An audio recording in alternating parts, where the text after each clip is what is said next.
Hello friends. देखिए friends, अगर आप कोई भी एग्ज़ाम देते हैं और फ्रेंड्स आपके अगर एग्ज़ाम में फ्रेंड्स जियोग्राफी पूछी जाती है तो ये फ्रेंड्स क्लास आपके लिए बहुत ही महत्वपूर्ण होने वाली है। ठीक है, तो देखिए क्लास 10th की NCERT जियोग्राफी में हम लोग एक ही साथ जो है कि एक से लेकर 4 चैप्टर के MCQs को हम लोग कंप्लीट करेंगे। ठीक है, तो वीडियो में लास्ट तक बने रहिएगा। और यहाँ पर देखिए पहला प्रश्न फ्रेंड्स हमारा क्या है, निम्नलिखित में से कौन सा संसाधन अचक्रीय है। ठीक है, तो ये जो है कि आपके NCERT बुक्स में दिया गया है। और निम्नलिखित में से कौन सा संसाधन अचक्रीय है।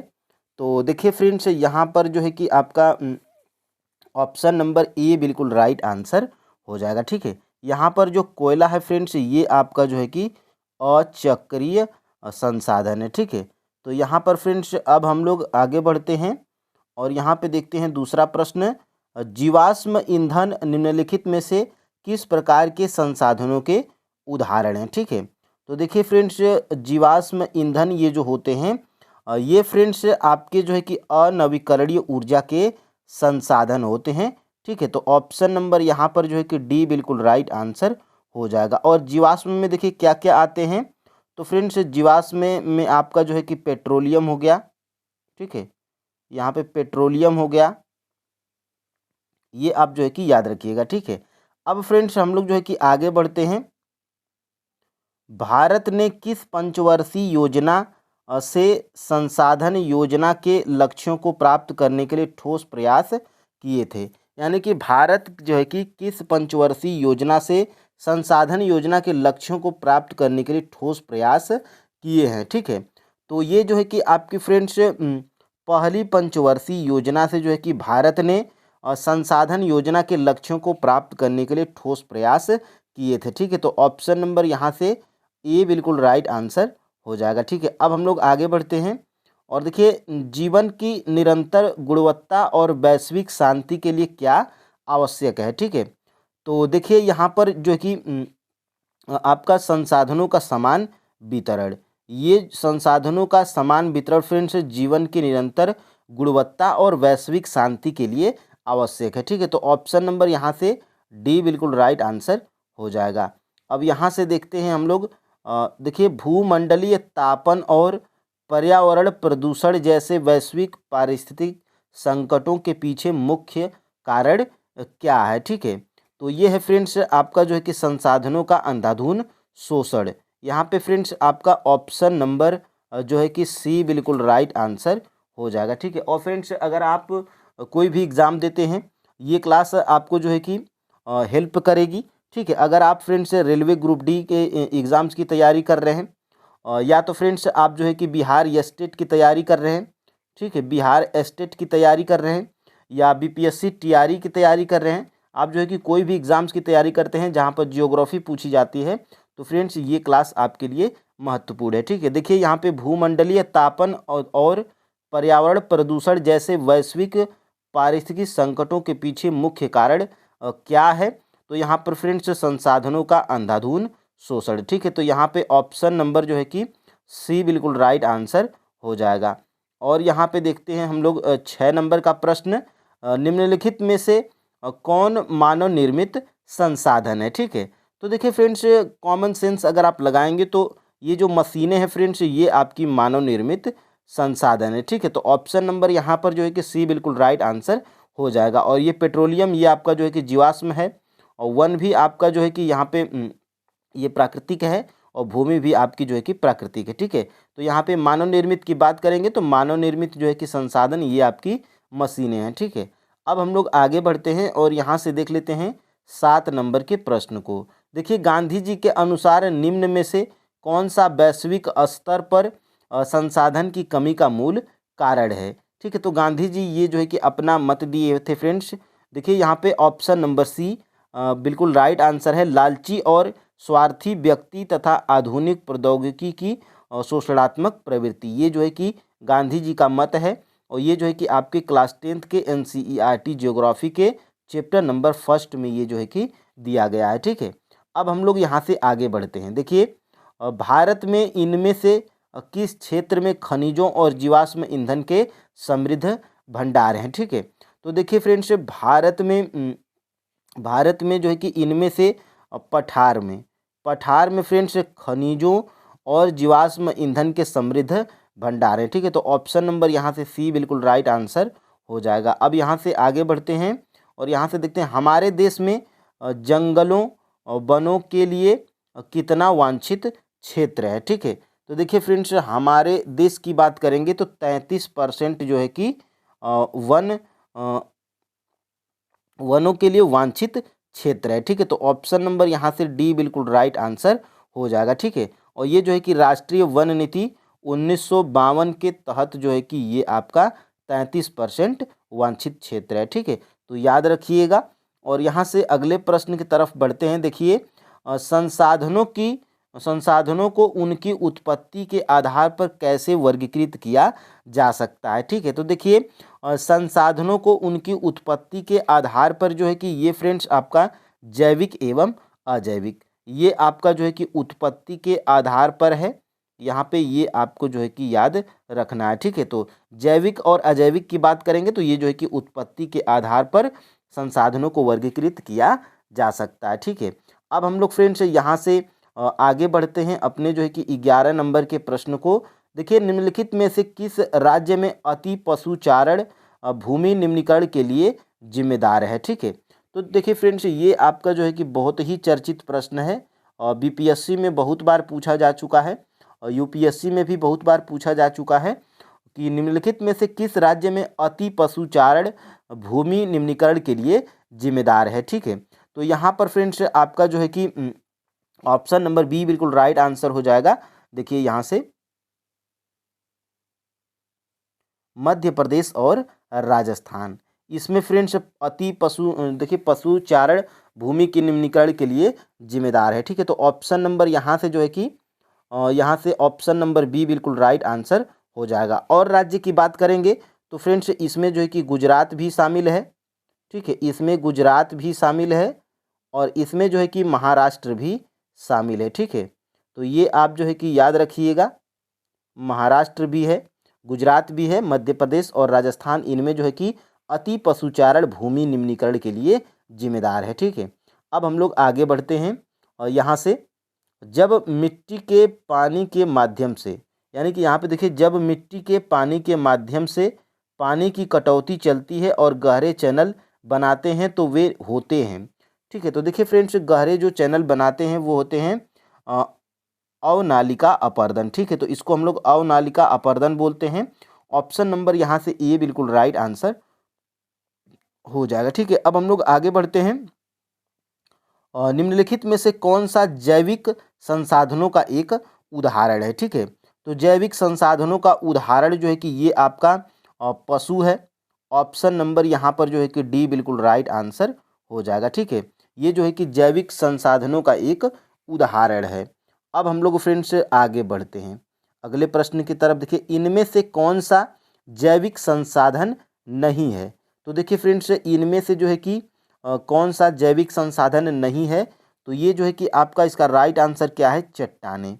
ये आपकी फ्रेंड्स जैविक संसाधन नहीं है। क्या है, तो ये फ्रेंड्स आपका जो है कि अजैविक संसाधन है, याद रखिएगा। और ये वनस्पति, प्राणीजात, मत्स्य पालन, पशुपालन, ये क्या है, आपके सभी जैविक हैं। ठीक है,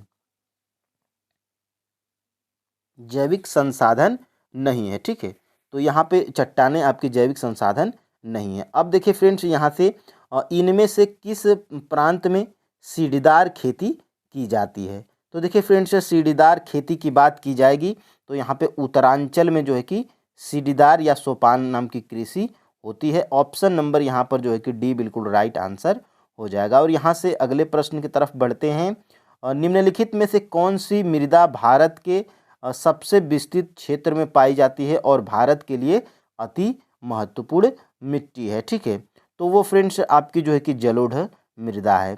जलोढ़ मृदा एक ऐसी मृदा है फ्रेंड्स जो भारत के सबसे विस्तृत क्षेत्रों में पाई जाती है और ये जो है कि बहुत ही उपजाऊ मिट्टी होती है। ऑप्शन नंबर यहाँ पर जो है कि सी बिल्कुल राइट आंसर हो जाएगा। और यहाँ से देखते हैं कौन सा शीत मरुस्थल बाकी देशों के अपेक्षाकृत अलग है।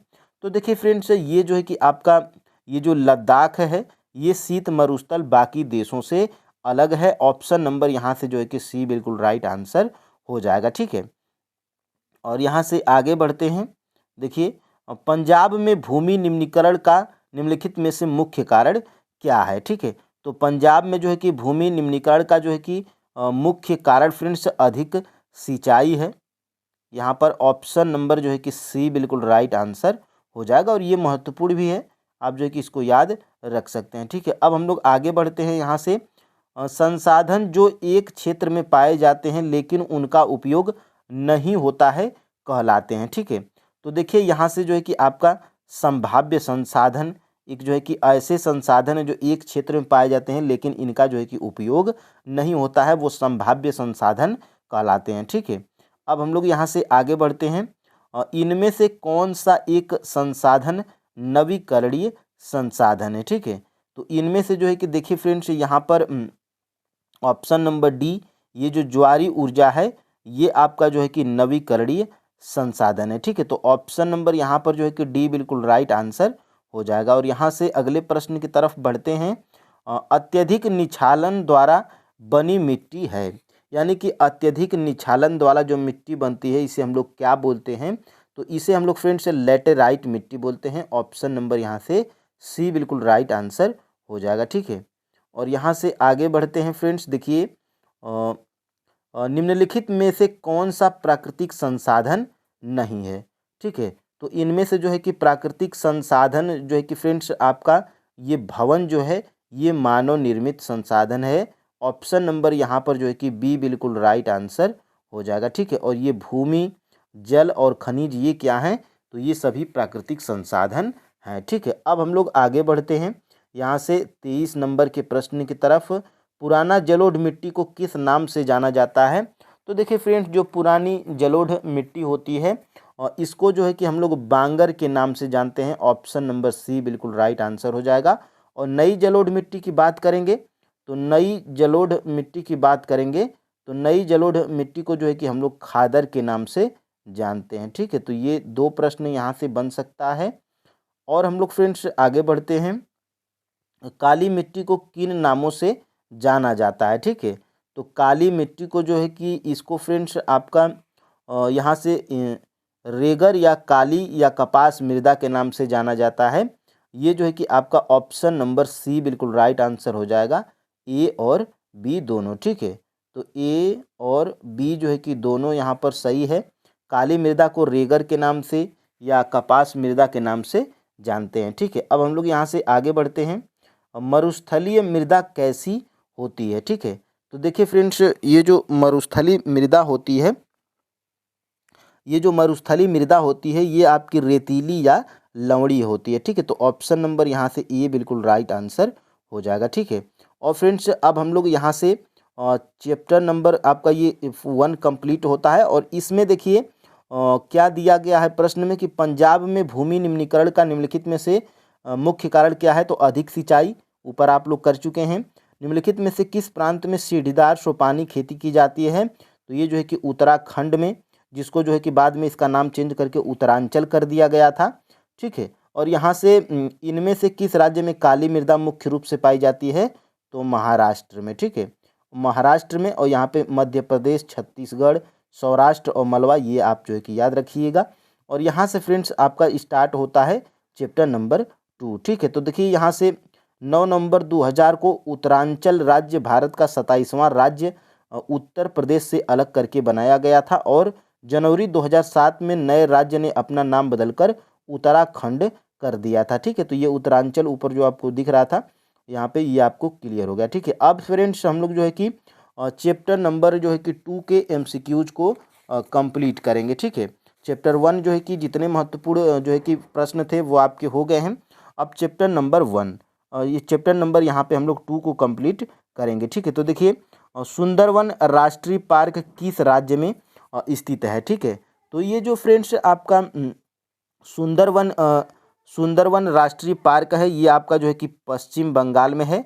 ऑप्शन नंबर यहाँ से ए बिल्कुल राइट आंसर हो जाएगा। ठीक है, और यहाँ से अगले प्रश्न की तरफ बढ़ते हैं। देखिए सरिस्का वन्य जीव अभ्यारण्य किस राज्य में स्थित है। ठीक है, तो देखिए सरिस्का वन्य जीव अभ्यारण्य ये जो है कि आपका राजस्थान राज्य में स्थित है। ऑप्शन नंबर जो है कि ये बिल्कुल राइट आंसर हो जाएगा। और यहाँ से अगला प्रश्न देखते हैं, चिपको आंदोलन का मुख्य उद्देश्य क्या था। तो देखिए फ्रेंड्स, चिपको आंदोलन का जो है कि मुख्य उद्देश्य जो है कि वन संरक्षण था, जिसमें पेड़ों को काटने से जो है कि बचाना था। ठीक है, तो ऑप्शन नंबर यहाँ पर जो है कि डी बिल्कुल राइट आंसर हो जाएगा। और यहाँ से अगले प्रश्न की तरफ बढ़ेंगे तो देखिए रियो डी जेनेरो पृथ्वी सम्मेलन जो है कि कब हुआ था, यहाँ पे कब है। ठीक है, रियो डी जेनेरो पृथ्वी सम्मेलन कब हुआ था, तो ये फ्रेंड्स आपका जो है कि हुआ था जून 1992 में। ठीक है, ऑप्शन नंबर यहाँ से जो है कि डी बिल्कुल राइट आंसर हो जाएगा। और ये जो रियो डी जेनेरो पृथ्वी सम्मेलन था ये जो है कि ब्राज़ील में हुआ था। ठीक है, ये आपका जो है कि ब्राज़ील में हुआ था, ये आप याद रखिएगा। ठीक है, अब हम लोग यहाँ से आगे बढ़ते हैं। रियो डी जेनेरो पृथ्वी सम्मेलन कब हुआ था, तो लग रहा है कि 2 बार यही प्रश्न टाइप हो गया है, जून 1992। ठीक है, तो ये आप याद रखिएगा, ब्राज़ील शहर में। ठीक है, तो ये आप जो है कि याद रखिएगा। और यहाँ से फ्रेंड्स आगे बढ़ते हैं। यहाँ पे निम्नलिखित में से किस वर्ष में बाघ परियोजना, निम्नलिखित में से किस वर्ष में बाघ परियोजना शुरू किया गया था। ठीक है, तो यहाँ पर फ्रेंड्स यहाँ पे 1973 में। ठीक है, 1973 में जो है कि बाघ परियोजना, ऑप्शन नंबर बी यहाँ पे राइट आंसर हो जाएगा, शुरू किया गया था। ठीक है, अब हम लोग फ्रेंड्स यहाँ से आगे बढ़ते हैं। 1952 में भारत निम्न में से किस प्रजाति को विलुप्त घोषित कर चुका है। ठीक है, तो ये फ्रेंड्स आपका जो है कि ये जो एशियाई चीता है, इसको जो है कि आपका इसको जो है कि 1952 में भारत जो है कि इसको विलुप्त घोषित कर चुका है। ठीक है, तो ऑप्शन नंबर यहाँ से डी बिल्कुल राइट आंसर हो जाएगा। और यहाँ से अगले प्रश्न की तरफ बढ़ते हैं। देखिए काला हिरण निम्नलिखित में से किस श्रेणी के जीवों के अंतर्गत आता है। ठीक है, तो ये लुप्त प्रजाति के अंतर्गत आता है। ऑप्शन नंबर यहाँ से डी बिल्कुल राइट आंसर हो जाएगा। ठीक है, और यहाँ से अगले प्रश्न की तरफ बढ़ते हैं। देखिए निम्नलिखित में से किस जीव के लिए जैव विविधता महत्वपूर्ण है। तो देखिए फ्रेंड्स ये जो है कि मनुष्य के लिए जैव विविधता आवश्यक है। ठीक है, तो ऑप्शन नंबर यहाँ से सी बिल्कुल राइट आंसर हो जाएगा। और यहाँ से देखते हैं आगे।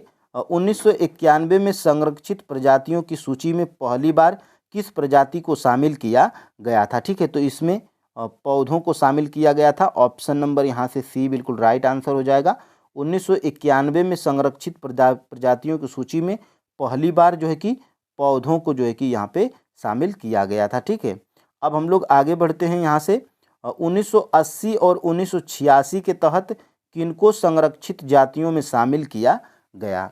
ठीक है, तो देखिए फ्रेंड्स ये जो है कि उपरोक्त सभी, यानी कि फ्रेंड्स 1980 और 1986 के तहत जो है कि तितलियों को, पतंगों को, भृगों को और ड्रैगन फ्लाई को जो है कि संरक्षित जातियों में शामिल किया गया था। ठीक है, अब हम लोग आगे बढ़ते हैं। यहाँ से बांधवगढ़ राष्ट्रीय उद्यान किस राज्य में है। ठीक है, तो बांधवगढ़ राष्ट्रीय उद्यान फ्रेंड्स आपका जो है कि मध्य प्रदेश राज्य में स्थित है। ठीक है, तो ऑप्शन नंबर यहाँ से सी बिल्कुल राइट आंसर हो जाएगा। और यहाँ से आगे बढ़ते हैं। यहाँ से कार्बेट राष्ट्रीय उद्यान किस राज्य में है। ठीक है, तो कार्बेट राष्ट्रीय उद्यान की बात करेंगे तो ये आपका उत्तराखंड राज्य में स्थित है। ऑप्शन नंबर डी बिल्कुल राइट आंसर हो जाएगा। और यहाँ से आगे बढ़ते हैं। देखिए वन और बंजर भूमि को जो सरकार व्यक्तियों और समुदायों के स्वामित्व में होते हैं उन्हें हम लोग क्या कहते हैं। तो देखिए फ्रेंड्स वन और बंजर भूमि जो सरकार और व्यक्तियों और समुदायों के स्वामित्व में होते हैं उसे हम लोग अवर्गीकृत वन की श्रेणी में रखते हैं। ठीक है, तो ऑप्शन नंबर यहाँ से डी बिल्कुल राइट आंसर हो जाएगा। और यहाँ से आगे बढ़ते हैं। देखिएगा हिमालय यव क्या है।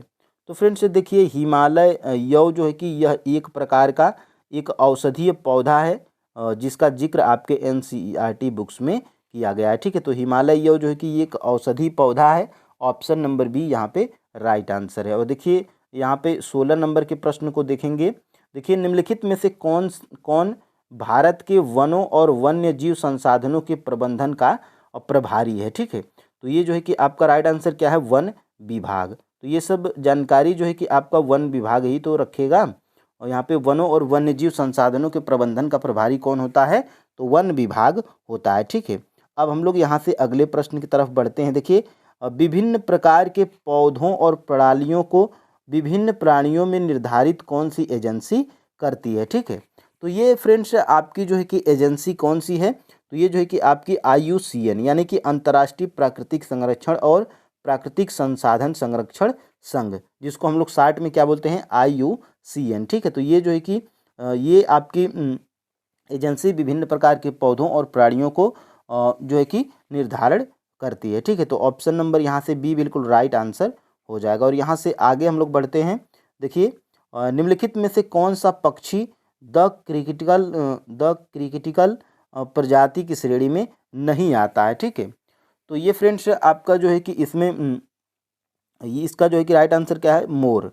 यहाँ पे ऑप्शन नंबर जो है कि बी बिल्कुल राइट आंसर हो जाएगा। ये जो मोर है फ्रेंड्स, ये जो है कि आपके द क्रिटिकल प्रजाति की श्रेणी में नहीं आता है। ठीक है, और हम लोग आगे बढ़ते हैं। और देखिए फ्रेंड्स, ये आपके जो NCERT बुक्स में दिए गए हैं उन्हीं चीज़ों की हम लोग प्रैक्टिस करते हैं। ठीक है, तो देखिए यहाँ से 19 नंबर का प्रश्न क्या है। 19 नंबर का फ्रेंड्स प्रश्न ये है कि निम्नलिखित में से कौन स्थानिक जाति का उदाहरण है। ठीक है, तो स्थानिक जाति का उदाहरण की बात करेंगे तो ये फ्रेंड्स आपकी जो है कि निकोबारी कबूतर, ये क्या है, स्थानिक जाति का उदाहरण है। ठीक है, तो ऑप्शन नंबर यहाँ पे बी बिल्कुल राइट आंसर हो जाएगा। और यहाँ से आगे बढ़ते हैं।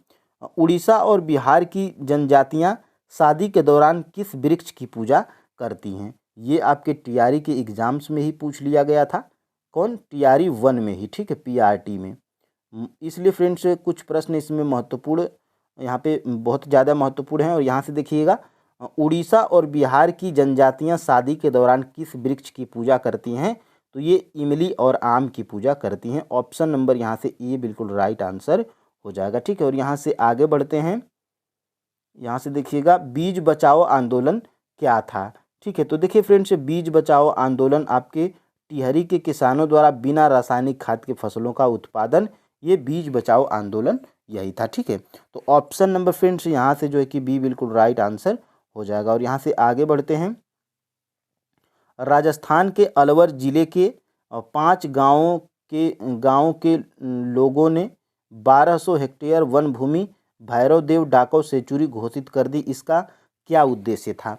तो फ्रेंड्स ये देखिए, राजस्थान के अलवर जिले के 5 गाँवों के लोगों ने 1200 हेक्टेयर भूमि को वन भूमि भैरव देव डाकौ सेंचुरी घोषित इसलिए कर दिया था क्योंकि फ्रेंड्स यहाँ पर जो है कि शिकार पर रोक और बाहरी लोगों की घुसपैठ से वन्य जीव को बचाना उद्देश्य था। ठीक है, तो ऑप्शन नंबर यहाँ से सी बिल्कुल राइट आंसर हो जाएगा। ठीक है, और यहाँ पे हम लोग आगे बढ़ते हैं।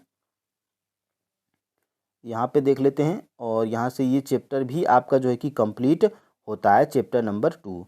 अब देखिए फ्रेंड्स, हम लोग चैप्टर नंबर जो है कि 3 को कंप्लीट करेंगे। और यहाँ से फ्रेंड्स देखिएगा, पहला प्रश्न हमारा क्या है, निम्नलिखित में से कौन सी बहुउद्देशीय परियोजना सतलुज ब्यास नदी बेसिन में पाई जाती है। ठीक है, तो ये फ्रेंड्स आपकी जो है कि भाखड़ा नांगल, ये जो परियोजना है ये आपके सतलुज ब्यास नदी बेसिन में पाई जाती है। ठीक है, तो ऑप्शन नंबर यहाँ से जो है कि सी बिल्कुल राइट आंसर हो जाएगा। ठीक है, और यहाँ से अपने दूसरे प्रश्न की तरफ बढ़ते हैं। निम्नलिखित में से किस नदी पर हीराकुंड बांध का निर्माण किया गया है।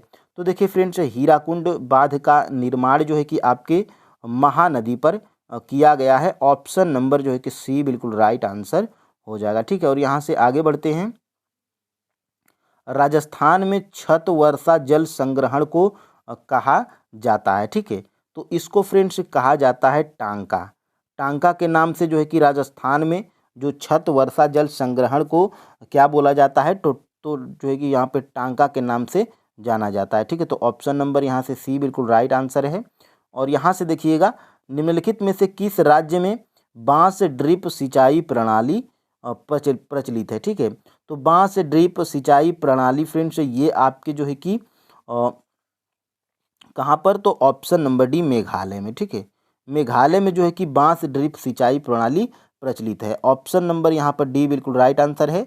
और ये प्रश्न आपके जो है कि TRE 3.0 6 to 8 SST में ये प्रश्न आपका पूछा गया था, ठीक है। और यहाँ से आगे हम लोग बढ़ते हैं, इनमें से किस नदी पर बहुउद्देशीय नदी परियोजना नहीं है, यानी कि इनमें से कौन सी नदी है जिस पर एक भी बहुउद्देशीय नदी परियोजना नहीं है। तो फ्रेंड्स वो आपकी जो है कि यमुना नदी है, ठीक है। यमुना नदी पर जो है कि कोई भी बहुउद्देशीय नदी परियोजना नहीं बनी है। ऑप्शन नंबर यहाँ से डी बिल्कुल राइट आंसर हो जाएगा, ठीक है। और देखिए सतलुज ब्यास पे देखिए कौन सी है, तो सतलुज ब्यास पे जो है कि आपकी भांखड़ा है, आपकी जो है कि भांखड़ा परियोजना है। और यहाँ से फ्रेंड्स आपकी महानदी पे कौन है, तो महानदी पर जो है कि आपकी हीराकुंड है, हीराकुंड बांध परियोजना है। और यहाँ पे आपके नर्मदा नदी पे कौन है, तो नर्मदा नदी पर जो है कि सरदार सरोवर बांध बनाया गया है, ठीक है, सरदार सरोवर बांध। तो ये आप याद रखिएगा। और यमुना नदी पर जो है कि कोई भी बहुउद्देशीय परियोजना नहीं बनी है, ठीक है। अब देखिए आगे हम लोग बढ़ते हैं, सरदार सरोवर परियोजना में कौन कौन से राज्य शामिल हैं, ठीक है। तो देखिए फ्रेंड्स सरदार सरोवर परियोजना में जो है कि आपके यहाँ पर महाराष्ट्र भी शामिल है, मध्य प्रदेश, गुजरात और राजस्थान, ये 4 ही राज्य शामिल हैं। इसलिए फ्रेंड्स आपका जो है कि उपरोक्त में से सभी आपका जो है कि राइट आंसर हो जाएगा, ठीक है। और यहाँ से आगे बढ़ते हैं, इनमें से किसने बांधों को आधुनिक भारत का मंदिर कहा था, ठीक है। तो ये फ्रेंड्स आपके जवाहरलाल नेहरू जी थे। इन्होंने जो है कि बांधों को क्या कहा था, कि आधुनिक भारत का मंदिर कहा था, ठीक है। तो ऑप्शन नंबर यहाँ से बी राइट आंसर है। और यहाँ पे देखते हैं, विश्व में जल के कुल आयतन का कितने प्रतिशत भाग अलवणीय है, ठीक है। तो इसमें फ्रेंड्स अलवणीय का मतलब कि जो है कि पीने योग्य है, स्वच्छ जल है। तो देखिए फ्रेंड्स 8 का जो है कि राइट आंसर क्या है, 2.5, ठीक है, 2.5 है। और कहीं कहीं पर जो है कि 3% भी देता है, और ये आपके क्लास 10th की NCERT में दिया गया, ठीक है। तो विश्व में जल के कुल आयतन का जो है कि 2.5 भाग अलवणीय है, ठीक है। अब हम लोग यहाँ से आगे बढ़ते हैं, इनमें से कौन 11वीं शताब्दी में निर्मित प्राचीन भारत की सबसे बड़ी कृत्रिम झीलों में से एक है, ठीक है। तो 11वीं शताब्दी में निर्मित जो है कि प्राचीन भारत की सबसे बड़ी कृत्रिम झील कौन सी है, तो ये है फ्रेंड्स आपकी भोपाल झील, ठीक है। तो ऑप्शन नंबर यहाँ से सी बिल्कुल राइट आंसर हो जाएगा, ठीक है। और यहाँ से देखते हैं अपना अगला प्रश्न, इनमें से किस क्षेत्र में गुल और कुल का उपयोग कृषि के पानी के उपयोग के लिए किया जाता है, ठीक है। तो फ्रेंड्स ये जो देखिए, ये जो गुल और कुल होते हैं, ये आपके फ्रेंड्स जो है कि पश्चिमी हिमालय, ठीक है, ये आपके जो है कि पश्चिमी हिमालय के जो है कि पश्चिमी हिमालय के जो है कि कृषि के पानी के उपयोग के लिए किया जाता है गुल और कुल का उपयोग, ठीक है। तो ऑप्शन नंबर यहाँ से सी बिल्कुल राइट आंसर हो जाएगा, ठीक है। और यहाँ से आगे बढ़ते हैं, देखिए निम्न में से किन कारणों से छत वर्षा जल संग्रहण खासकर राजस्थान में आमतौर पर की जाती है, ठीक है। तो ये जो है कि छत वर्षा जल संग्रहण किन कारणों से जो है कि किया जाता है राजस्थान में आमतौर पर, तो देखिए फ्रेंड्स यहाँ पे पीने के पानी को संग्रहित करने के लिए, ठीक है। यहाँ पे जो है कि पानी की जो है कि बहुत ही वैसे ही शुष्क प्रदेश है। और यहाँ पे फ्रेंड्स हम लोग आगे बढ़ते हैं, और यहाँ से देखते हैं निम्नलिखित में से कौन ताज़ा पानी का स्रोत है, ठीक है। तो देखिए फ्रेंड्स ताज़ा पानी का स्रोत जो है कि ये जो भूजल होता है ये है, ठीक है। तो ऑप्शन नंबर जो है कि सी बिल्कुल राइट आंसर हो जाएगा, ठीक है। और यहाँ पे आगे हम लोग बढ़ते हैं, निम्नलिखित में से कौन सा अलवणीय जल का स्रोत है, ठीक है।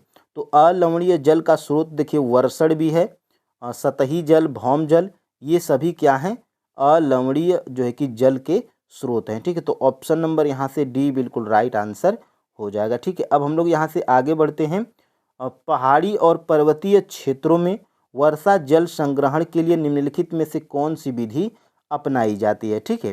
तो ये जो है कि विधि अपनाई जाती है गुल अथवा कुल, ठीक है। पहाड़ी और पर्वतीय क्षेत्रों में वर्षा जल संग्रहण के लिए गुल अथवा कुल विधि अपनाई जाती है, ठीक है, अपनाई जाती है। ऑप्शन नंबर यहाँ से डी बिल्कुल राइट आंसर हो जाएगा, ठीक है। और यहाँ से आगे बढ़ते हैं, देखिए नागार्जुन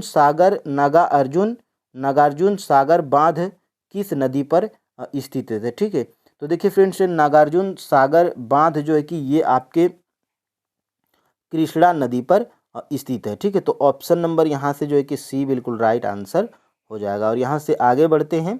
देखिए, इनमें से कौन सा बांधों का प्रतिकूल प्रभाव नहीं है। ठीक है, तो ये फ्रेंड्स बांधों का जो है कि प्रतिकूल प्रभाव जो है कि बाढ़ नियंत्रण नहीं है। ठीक है, तो ऑप्शन नंबर यहाँ से जो है कि डी बिल्कुल राइट आंसर हो जाएगा। और यहाँ से आगे हम लोग बढ़ते हैं।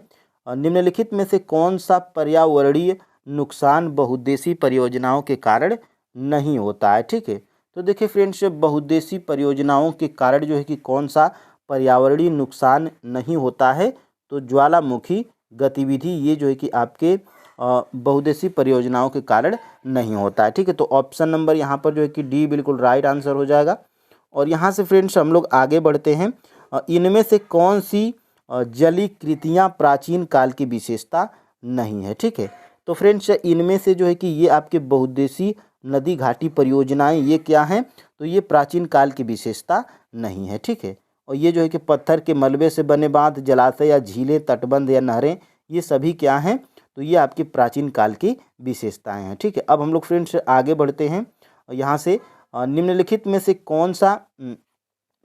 से कौन आज भारत में उत्पादित कुल बिजली का 22% है। ठीक है, तो देखिए फ्रेंड्स, यहाँ से जो है कि आपका जल विद्युत से जो है कि हमारे भारत में 22% जो है कि बिजली पैदा होती है। ठीक है, तो ऑप्शन नंबर यहाँ से जो है कि बी बिल्कुल राइट आंसर हो जाएगा। ठीक है, और यहाँ से आगे हम लोग बढ़ते हैं। जल प्रदूषण के कारण निम्न में से कौन सी समस्या उत्पन्न होती है। ठीक है, तो देखिए फ्रेंड्स, जब जल हमारा प्रदूषित हो जाएगा तो इससे हमें जो है कि कौन सी समस्या उत्पन्न होगी, तो इससे फ्रेंड्स जो है कि हमें जल जनित जितनी भी बीमारियां होती हैं इनका जो है कि हमें सामना करना पड़ेगा। ठीक है, तो ऑप्शन नंबर यहाँ से जो है कि बी बिल्कुल राइट आंसर हो जाएगा। ठीक है, अब हम लोग आगे बढ़ते हैं। वह कौन सा राज्य है जिसने अपने पूरे राज्य में हर घर में छत वर्षा जल संग्रहण ढांचों का बनना आवश्यक कर दिया है और ऐसा न करने पर कानूनी कार्रवाई करता है। ठीक है, तो फ्रेंड्स वो जो है कि आपका तमिलनाडु राज्य है, जो अपने जो है कि सभी को कानूनी रूप से अनिवार्य कर दिया है छत वर्षा जल संग्रहण ढांचों का बनना। ठीक है, अगर ऐसा कोई नहीं करते हुए पाया जाता है वहाँ पर, तो उनको जो है कि कानूनी कार्रवाई उन पर हो सकती है। ठीक है, और ये जो है कि आपके TRA 3.0 6 to 8 SST में ये प्रश्न आपका पूछ लिया गया था, तो ये महत्वपूर्ण है फ्रेंड्स। और यहाँ से देखिएगा, चाय की खेती निम्न में से किस प्रकार का एक उदाहरण है। ठीक है, तो देखिए फ्रेंड्स, यहाँ पे आपका जो है कि यहाँ पे अगर देखते हैं कौन सा चैप्टर हमारा था, तो यहाँ पे 21 यहाँ पे हमारा जो है कि प्रश्न था चैप्टर नंबर 3 में। और फ्रेंड्स यहाँ पर जो है कि चैप्टर नंबर जो है कि हमारा 4 स्टार्ट हो गया। ठीक है, तो देखिए फ्रेंड्स, चैप्टर नंबर 4 में है क्या, चाय की खेती निम्न में से किस प्रकार की कृषि का एक उदाहरण है। ठीक है, तो ये जो है कि चाय की जो कृषि है फ्रेंड्स, ये आपकी रोपड़ कृषि के अंतर्गत आता है। ऑप्शन नंबर यहाँ पर जो है कि बी बिल्कुल राइट आंसर हो जाएगा। और फ्रेंड्स भारत में जो है कि रोपड़ फसलें कौन कौन सी हैं, तो चाय हो गया आपका। ठीक है, चाय हो गया, फिर उसके बाद जो है कि कॉफ़ी हो गया, फिर उसके बाद रबड़ हो गया, फिर उसके बाद जो है कि गन्ना हो गया। ये आपकी जो है कि भारत की जो है कि मुख्य रोपड़ और फसलें हैं। ठीक है, अब हम लोग फ्रेंड्स आगे बढ़ते हैं। निम्नलिखित में से कौन सी एक रेशेदार फसल है। ठीक है, तो देखिए फ्रेंड्स, रेशेदार फसल इसमें से जो है कि जूट है। आपका ऑप्शन नंबर यहाँ पे बी बिल्कुल राइट आंसर हो जाएगा। ठीक है, अब हम लोग यहाँ से आगे देखते हैं। रेशम उत्पादन के लिए रेशम के कीड़ों को पालना क्या कहलाता है, तो फ्रेंड्स ये कहलाता है आपका सेरीकल्चर। ऑप्शन नंबर यहाँ से ए बिल्कुल राइट आंसर हो जाएगा। ठीक है, और यहाँ से देखिएगा, निम्न में से किस पेय फसल में भारत विश्व का अग्रणी उत्पादक और निर्यातक है। ठीक है, तो देखिए फ्रेंड्स, यहाँ से जो है कि इसका राइट आंसर क्या है, चाय। चाय जो है कि पेय फसलों में भारत जो है कि विश्व का अग्रणी उत्पादक देश है, किसमें, तो चाय में। ठीक है, तो ऑप्शन नंबर यहाँ से सी बिल्कुल राइट आंसर हो जाएगा। और यहाँ से देखिएगा, निम्नलिखित में से क्या भारत के लोगों का सबसे महत्वपूर्ण व्यवसाय है। ठीक है, तो ये जो है कि आपका जो है कि कॉमन सेंस अगर आप लगाएंगे तो कृषि जो है कि आपका यहाँ से राइट आंसर हो जाएगा, ठीक है। और भारत को जो है कि कृषि प्रधान देश भी आपको कहा जाता है, ठीक है। अब देखिए फ्रेंड्स, यहाँ से भूमि पर उच्च जनसंख्या दबाव वाले क्षेत्रों में इनमें से किस प्रकार की खेती की जाती है, ठीक है। तो देखिए फ्रेंड्स, जहाँ पर उच्च जनसंख्या दबाव वाले क्षेत्र में वहाँ पर जो है कि किस प्रकार की कृषि होती है, तो वहाँ पर फ्रेंड्स आपकी गहन कृषि, गहन जीविका कृषि होती है, ठीक है। तो ऑप्शन नंबर यहाँ पर जो है कि बी बिल्कुल राइट आंसर हो जाएगा। और यहाँ से हम लोग आगे बढ़ते हैं। देखिए, इनमें से कौन खरीफ की फसल है, ठीक है। तो देखिए फ्रेंड्स, इनमें से जो है कि खरीफ की फसल कौन है, तो बाजरा जो है कि आपकी खरीफ की फसल है, ठीक है। तो ऑप्शन नंबर यहाँ से जो है कि सी बिल्कुल राइट आंसर हो जाएगा, ठीक है। और यहाँ से देखिएगा 8 नंबर का प्रश्न आपका क्या कह रहा है, भारत का सबसे बड़ा उत्पादक देश होने के साथ साथ इनमें से किस फसल का उपभोक्ता भी है, ठीक है। तो भारत फ्रेंड्स दलहनी फसलों का जो है कि सबसे बड़ा उत्पादक देश होने के साथ साथ जो है कि उपभोक्ता भी है, ठीक है। तो ऑप्शन नंबर यहाँ पे सी आप याद रखिएगा, दलहन। अब देखिए आगे हम लोग बढ़ते हैं। जायद शस्य प्रारूप के दौरान इनमें से कौन सी फसल पैदा होती है, ठीक है। तो जायद शस्य प्रारूप के दौरान जो है कि इनमें से कौन सी फसल पैदा होती है, तो ये फ्रेंड्स पैदा होती है आपकी खरबूज, ठीक है। खरबूज, ऑप्शन नंबर बी जो है कि आपका राइट आंसर हो जाएगा। अब यहाँ से देखिएगा, कौन सा देश विश्व में फल एवं सब्जियों का सबसे बड़ा उत्पादक है, ठीक है। तो देखिए कौन सा देश विश्व में फल एवं सब्जियों का सबसे बड़ा उत्पादक देश है, तो वो देश हमारा जो है कि भारत है। ऑप्शन नंबर यहाँ से जो है कि डी बिल्कुल राइट आंसर हो जाएगा, ठीक है। अब यहाँ से हम लोग 11 नंबर के प्रश्न की तरफ बढ़ते हैं। निम्न में कौन खरीफ की फसल है, ठीक है। तो खरीफ की फसल फ्रेंड्स इनमें से जो है कि आपकी मूंगफली है, ये आपकी जो है कि खरीफ की फसल है, ठीक है। तो ऑप्शन नंबर यहाँ से डी बिल्कुल राइट आंसर हो जाएगा, ठीक है। अब यहाँ से आगे हम लोग बढ़ते हैं 12 नंबर के प्रश्न की तरफ। भारत के निम्नलिखित में से किस राज्य में चावल को व्यावसायिक फसल माना जाता है, ठीक है। तो ये फ्रेंड्स भारत के निम्नलिखित में से किस राज्य में चावल को व्यावसायिक फसल माना जाता है, तो वो है आपका जो है कि पंजाब। पंजाब राज्य में फ्रेंड्स चावल को व्यावसायिक फसल माना जाता है। ऑप्शन नंबर यहाँ से जो है कि डी बिल्कुल राइट आंसर हो जाएगा, ठीक है। अब हम लोग यहाँ से आगे बढ़ते हैं। भारत का सबसे बड़ा उत्पादक देश होने के साथ साथ इनमें से किस फसल का उपभोक्ता भी है, ठीक है। तो 13 का जो है कि आपका दलहन, ये जो है कि आपका राइट आंसर है। ऑप्शन नंबर सी ये रिपीट हो गया है। और यहाँ से आगे हम लोग बढ़ते हैं। फल एवं सब्जियाँ किस प्रकार की फसलें हैं, ठीक है। तो फल एवं सब्जियाँ फ्रेंड्स ये आपकी जो है कि बागवानी फसल के अंतर्गत जो है कि आती हैं। ऑप्शन नंबर यहाँ से सी बिल्कुल राइट आंसर हो जाएगा, ठीक है। और यहाँ से आगे बढ़ते हैं। हमारे देश में किस किस्म की कॉफ़ी पैदा होती है, तो हमारे देश में फ्रेंड्स अरेबिका किस्म की कृषि होती है, ठीक है। अरेबिका किस्म की जो है कि कॉफ़ी पैदा होती है। और ये कहाँ पर होती है, तो बाबू बुदन पहाड़ियों से इसकी शुरुआत भी हुई थी, ठीक है। तो यहाँ पर 15 का जो है कि बी बिल्कुल राइट आंसर हो जाएगा। और यहाँ से हम लोग आगे बढ़ते हैं। झूम किस प्रकार की कृषि है, ठीक है। तो झूम फ्रेंड्स आपकी जो है कि कर्तन दहन प्रणाली, ये जो है कि आपकी कृषि है, कर्तन दहन इसमें जो है कि होता है। अब देखिए फ्रेंड्स यहाँ पे आगे बढ़ते हैं। झूम कृषि को इंडोनेशिया में किस नाम से जाना जाता है, ठीक है।